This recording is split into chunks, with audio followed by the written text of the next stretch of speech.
Everyone, Matt here from Docs Running. Today we're going to do a comparison review of the Asics Magic Speed 2 and the Asics Magic Speed 3. So while they share the name, there's a lot of differences between these two versions. So starting with specs, the version 2 per running warehouse weighs in at 8.1 ounces.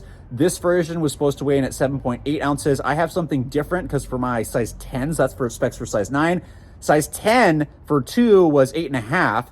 Specs for size 10 in the version 3 is 8/7.9 ounces, depending on what shoe I put on there. So about a half ounce drop in weight. So I'd probably guess this probably sits around 7.4 ounces for men's size 9s. I don't have official specs, but it's definitely a lighter shoe. There's some differences in the midsole as well. There's 2 layers of Flight Foam Blast now, whereas the top layer Flight Foam Blast was only present in version 2. Stack heights, same drop, 7mm drop, but a 2mm stack height more in version 2 than 1. So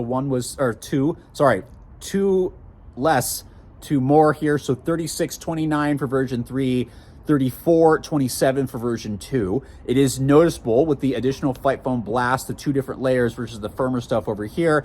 A lot more compression over on the version 3. It feels a lot more bouncy.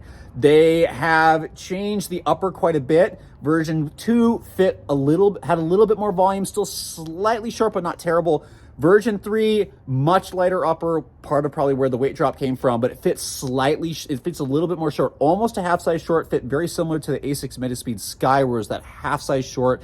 If you want this for training and maybe for some longer stuff, go up half a size. But if you want it for your fast days and racing and you feel like I'm okay with a little bit shorter fit, that's gonna be totally fine over here for version 3. But just know it fits snugger and slightly short compared to version 2 over here.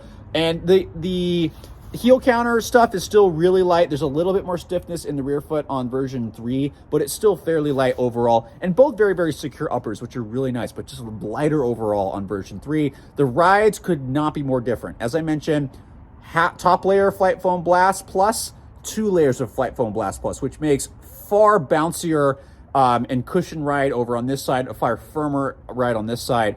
The TPU carbon plate of version 2 is less stiff than it is over here for the full-length carbon fiber plate, which makes this shoe bouncier and snappier. And I've done some great fast workouts in this, and I've really enjoyed it. Whereas this was kind of like, hey, I'm going to kind of do some shorter efforts, maybe some like strides or something like that, but really, I didn't enjoy it. Whereas this one, I've enjoyed for intervals. I've done fartleks, I've done a tempo run, I've done a longer tempo run and some easy runs. The easy runs did fine. It's probably not the best thing for it, but if you like a stiffer and bouncier shoe, it'll be fine. For the intervals and stuff, it was kind of like I had to figure out the shoe. And when I learned to slam into the ground and get that bounce, it worked really well. So cranked out some of the fastest intervals I've done in a while. Not a super shoe because it doesn't have the crazy foam, but the foam is still really good. So people that want maybe not the most aggressive shoe, but still a carbon plated shoe with some bounce to it, this is going to be a great option at 160 bucks. That is awesome. Probably one of my go-tos for workouts for sure. Racing, I'm still going to use a super shoe. For people that don't work well with super shoes, version 3 is going to be a great option for you.